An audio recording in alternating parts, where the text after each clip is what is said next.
नमस्कार मित्रांनो, खूप महत्त्वाचा टॉपिक आहे आपला CDP मधला TETसाठी। तर मित्रांनो व्यवस्थितपणे शेवटपर्यंत बघूया काय आहे नेमकं। आपण सगळे सायंटिस्ट म्हणजे जीन पियाजे असो, लेव वायगोस्की असो, शिक्षणशास्त्र म्हणजे काय, शिकण्याच्या पद्धती काय आहेत, शिकण्याचे सिद्धांत काय आहेत, सगळ्या गोष्टी आपण बघणार आहोत। व्यवस्थितपणे आपले मार्क कुठंच जाणार नाहीत। आपण ही जे मास्टर बॅच चालू केलेली आहे त्याचा हा दुसरा व्हिडिओ आहे CDP मधील मराठीची बॅच आपण अपलोड केलेली आहे, तुम्ही ते बघू शकता। तर मित्रांनो सुरू करूया। तर सर्वात प्रथम बघूया शिक्षणशास्त्र म्हणजे काय। तर मित्रांनो शिक्षणशास्त्र म्हणजे शिकण्याची आणि शिकवण्याची शास्त्रशुद्ध पद्धत। अध्यापन म्हणजे टीचिंग आणि अध्ययन म्हणजे लर्निंग। अध्यापन म्हणजे मित्रांनो माहिती आणि ज्ञान देण्याची प्रक्रिया। अध्यापन म्हणजे शिकवण्याची प्रक्रिया आणि अध्ययन म्हणजे अनुभव आणि सरावातून वर्तनात होणारा बदल म्हणजे शिकण्याची प्रक्रिया। अध्यापन शिकवण्याची प्रक्रिया आणि अध्ययन शिकण्याची प्रक्रिया या दोघांचं मिळून मित्रांनो शिक्षणशास्त्र म्हणजे पेडागॉजी, शिकण्याची आणि शिकवण्याची शास्त्रशुद्ध पद्धत म्हणजे शिक्षणशास्त्र होय। पुढे बघूया शिक्षणाची संकल्पना आणि मुख्य उद्दिष्टे काय काय आहेत। बघा शिक्षणाची संकल्पना बघूया थोडक्यात। शिक्षण म्हणजे विद्यार्थ्यांचा सर्वांगीण विकास करणे। मित्रांनो शिक्षण म्हणजे फक्त पुस्तकी ज्ञान नसून तर शिक्षण म्हणजे विद्यार्थ्यांचा सर्वांगीण विकास व्हावा, सर्वांगीण विकासावर विद्यार्थ्यांचा भर द्यावा, त्यासाठी शिक्षण ही संकल्पना अस्तित्वात आलेली आहे। त्यामध्ये ज्ञान म्हणजे नॉलेज, बौद्धिक विकास आणि माहितीचे आकलन ज्ञानमध्ये येते।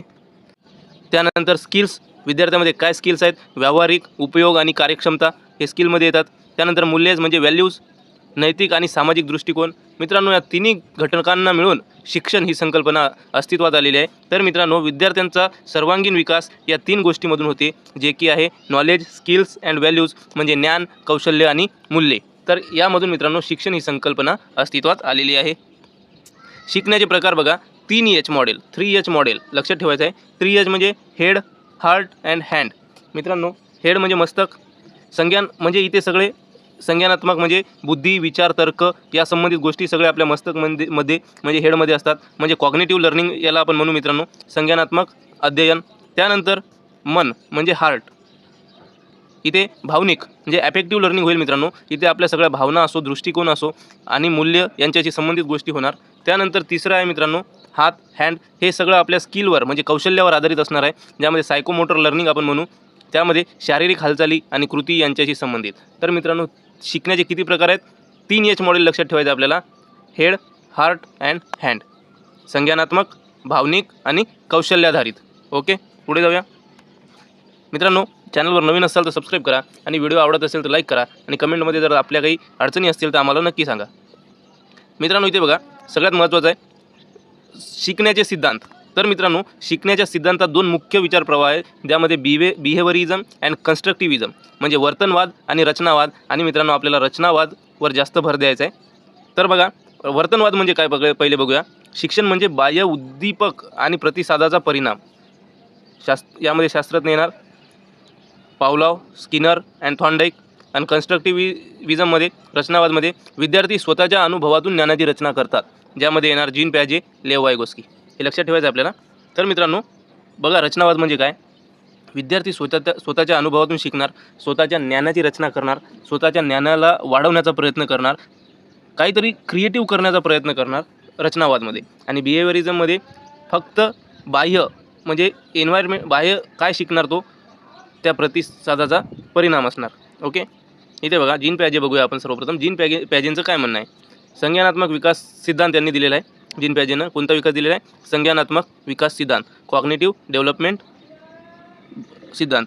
तर मित्रांनो इथे बघा काय म्हणलेलं आहे, अकोमोडेशन आणि असायमलेशन या दोन गोष्टी आपल्याला दिलेल्या आहे, जे कुठे असतात मित्रांनो आपल्या स्कीमामध्ये। ज्ञानाचा मूळ साचा किंवा माहितीचा साठा याला काय म्हणतात, स्कीमा। काय म्हणतात, ज्ञानाचा मूळ साचा किंवा माहितीचा साठा याला मित्रांनो स्कीमा म्हणतात। तर बघा समावेशन म्हणजे अकोमोडेशन काय, नवीन माहितीनुसार जुन्या स्कीमामध्ये बदल करणे। तर असायमलेशन म्हणजे सात्मीकरण, नवीन माहिती जुन्या स्कीमामध्ये जोडणे। आणि समावेशन म्हणजे नवीन माहितीनुसार जुन्या स्कीमामध्ये बदल करणे। तर मित्रांनो इथे बघा काय आहे असायमलेशन बघू। आपण एखाद्या मुलाला सांगितलं की 4 पाय आहे, आपण रस्त्यानं चालला, एखादा कुत्रा दिसला, त्याला 4 पाय असतात आणि तो आपल्याला विचारतो की हे काय आहे, आपण त्याला सांगतो की हे कुत्रा आहे। ओके अजून हे त्याला जुनी माहिती मिळाली की 4 पाय आहे म्हणून त्यांनी कुत्रा म्हणले, असं त्याच्या डोक्यामध्ये फिट झालं। आणि काही दिवसांनी आपण त्याला गाय दाखवली, तर ते गायला पण 4 पाय असल्यामुळे ते ते समजत होता नवीन माहिती, त्याच्याकडे माहिती आहे की 4 पाय आहे, कुत्रा आहे. आता त्याला गाय दिसली, त्याला पण 4 पाय आहे, तो ते गायला पण काय म्हणणार, कुत्रा म्हणणार. ओके. पण इथे बघा अकोमोडेशनमध्ये काय होणार, नवीन माहितीनुसार जुन्या स्कीमामध्ये बदल करणे. त्याला आता नवीन माहिती मिळाली आहे की हा कुत्रा नाही, ही गाय आहे. तर मित्रांनो तो कुत्रा आणि गाय याच्यामध्ये फरक करायला शिकेल. कुत्रा कुत्र्याच्या जागी समजेल आणि गाय गायीच्या जागी समजेल. ओके. हे फरक आहे असायमिलेशन आणि अकोमोडेशनमध्ये जे होणार आहे इथे स्कीमामध्ये, ज्ञानाचा मूळ साचा किंवा माहितीचा साठा. त्यानंतर बघा प्याजेचे 4 विकासाचे टप्पे आहेत मित्रांनो, जे की वयानुसार बदलत जातात. पहिलं आहे सेन्सरी मोटर, संवेदनकारक. याच्यामध्ये मित्रांनो 0 ते 2 वर्षामध्ये, जन्मापासून तर 2 वर्षापर्यंत हे राहते. इंद्रियाद्वारे शिक्षण, ऑब्जेक्ट परमनन्स, वस्तूचे अस्तित्व जाणणे. मित्रांनो या वयामध्ये जे 0 ते 2 वर्ष आहे, संवेदनकारक म्हणजे सेन्सरी मोटर जे टप्पा आहे, तिथे मित्रांनो विद्यार्थी इंद्रियाद्वारे शिकतो. त्याला समजते, वस्तूचं अस्तित्व त्याला समजायला सुरुवात होते. ओके. त्यानंतर 2 ते 7 वर्ष यामध्ये पूर्वक्रियात्मक, प्री ऑपरेशनल म्हणजे भाषा विकास खूप फास्ट होतो. इगोसेंट्रिझम, अहम केंद्रित विचार इथे उत्पन्न होतात. भाषाचा विकास खूप फास्ट होतो, तेज होतो आणि इगो इथे वाढते, मीच सर्वात मोठा आहे असं त्याला वाटायला लागते. त्यानंतर इथे आहे कॉन्क्रीट ऑपरेशनल. इथे आपल्याला 4 गोष्टी महत्त्वाच्या लक्षात ठेवायच्या आहे. 0 ते 2 वर्ष ज्यामध्ये संवेदनकारक म्हणजे सेन्सरी मोटर, ज्यामध्ये तो इंद्रियाद्वारे शिकतो. 2 ते 7 वर्षे प्री ऑपरेशनल, जिथे तो भाषा विकास खूप वेगाने करतो आणि इगोसेंट्रिझम, अहम केंद्रित विचार करायला सुरुवात करतो. इथे मूर्त क्रियात्मक 7 ते 11 वर्ष, ज्यामध्ये विद्यार्थी फक्त मूर्त वस्तू म्हणजे दिसणाऱ्या वस्तूंसाठी विचार करतो. आणि 11 वर्षापेक्षा जास्त म्हणजे औपचारिक क्रियात्मक, जिथे तो अमूर्त वस्तूंसाठी पण विचार करतो आणि समस्या सोडवण्याचा प्रयत्न करतो. यानंतर बघा लेव वायगोस्की, सामाजिक सांस्कृतिक सिद्धांत. लेव वायगोस्कीचा सिद्धांत आहे मित्रांनो सामाजिक सांस्कृतिक सिद्धांत, आणि जीन प्याजेचा सिद्धांत आहे संज्ञानात्मक विकास सिद्धांत. तर लेव वायगोस्की काय म्हणतात बघूया. प्याजेच्या मते आधी होतो, वायगोस्कीच्या मते शिक्षण लर्निंग आधी होते आणि विकास नंतर.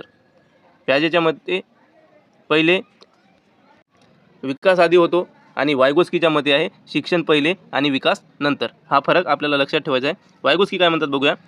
ज्ञान निर्मिती, नॉलेज कन्स्ट्रक्शन या 3 मूल्यांवर आधारित आहे, ज्यामध्ये समाज, भाषा आणि संस्कृती. तर मित्रांनो भाषा बघूया.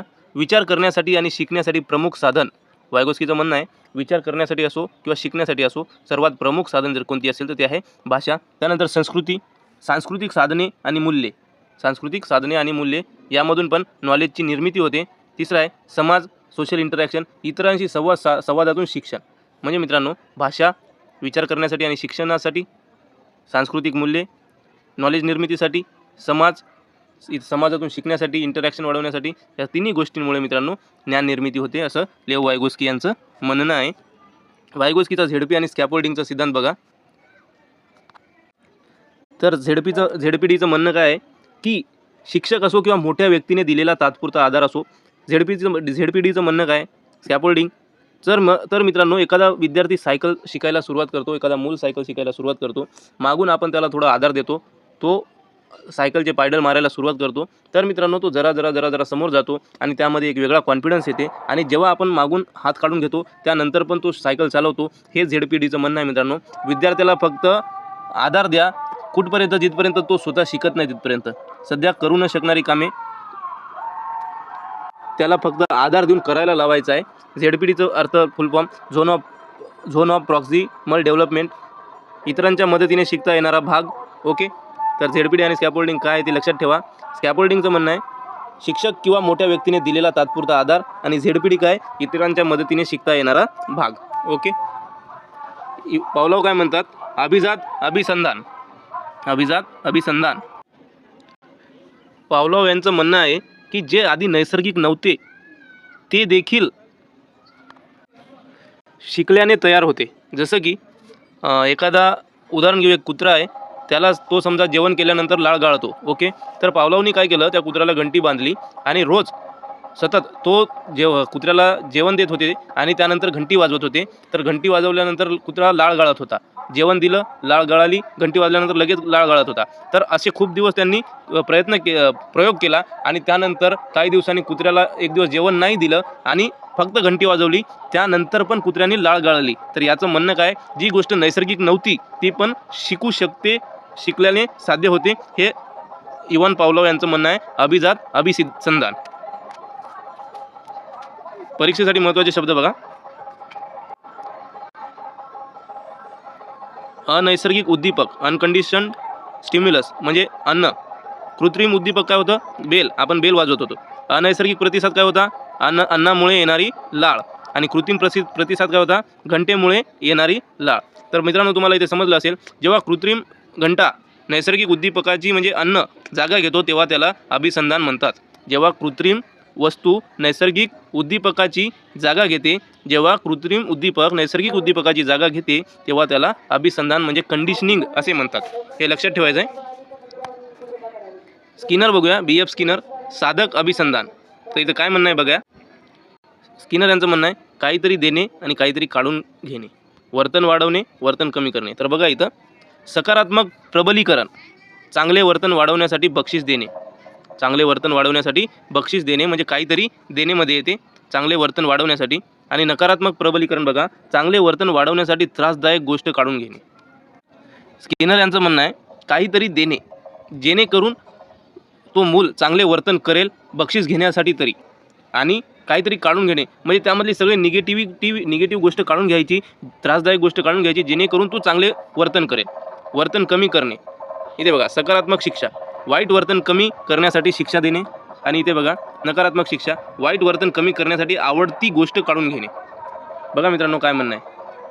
पहिलं सकारात्मक शिक्षा म्हणजे काय, वाईट वर्तन कमी करण्यासाठी शिक्षा देणे.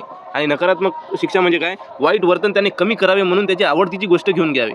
बरोबर. तर हे बघा ॲडिंग पॉझिटिव्ह, रिमूव्हिंग निगेटिव्ह, हा या गोष्टी आपल्याला लक्षात ठेवायचं आहे. इन्क्रीज बिहेवियर आणि डिक्रीज बिहेवियर.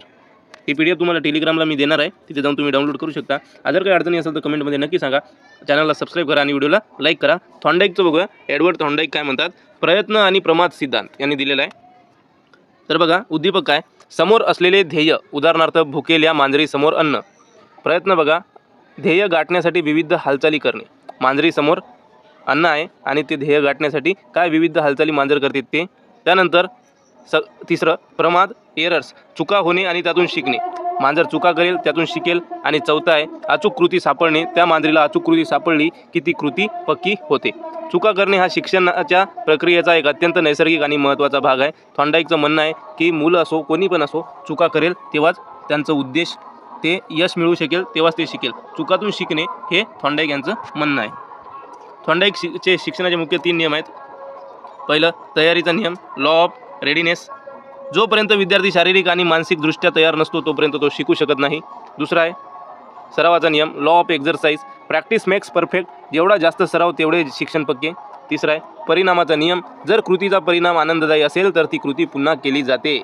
बक्षीस, जर तुम्ही कृतीचा आनंददायी म्हणजे बक्षीस देसाल तर तो त्याची प्रेरणा वाढेल आणि तो वारंवार चांगले कार्य करण्याचा प्रयत्न करेल.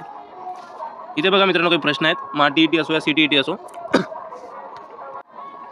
जेव्हा एखादा विद्यार्थी शिक्षकांच्या किंवा मित्रांच्या मदतीने अवघड गणित सोडवतो तेव्हा वायगोस्कीच्या मते या मदतीला काय म्हणतात. तर आपण आताच बघितलं मित्रांनो, स्कॅफोल्डिंग असे म्हणतात, म्हणजे आधारभूत रचना. स्पष्टीकरण बघा, तात्पुरत्या मदतीला स्कॅफोल्डिंग म्हणतात आणि हा भाग ZPD म्हणजे झोन ऑफ प्रॉक्सिमल डेव्हलपमेंटमध्ये येतो. तात्पुरती मदत म्हणजे स्कॅफोल्डिंग, लक्षात ठेवा.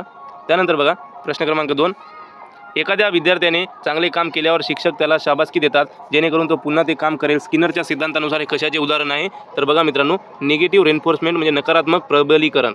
एखाद्या विद्यार्थ्याने चांगले काम केल्यावर शिक्षक त्याला शाबासकी देतात जेणेकरून तो पुन्हा ते काम करेल. स्किनरच्या सिद्धांतानुसार हे कशाचे उदाहरण आहे. तर ऑप्शन बी नकारात्मक प्रबलीकरण. एक्सप्लेनेशन बघा, इथे काहीतरी दिले जाते आणि वर्तन वाढवले जाते, म्हणजे शाबासकी दिली जाते पॉझिटिव्ह आणि रेन्फोर्समेंट वाढवली जाते.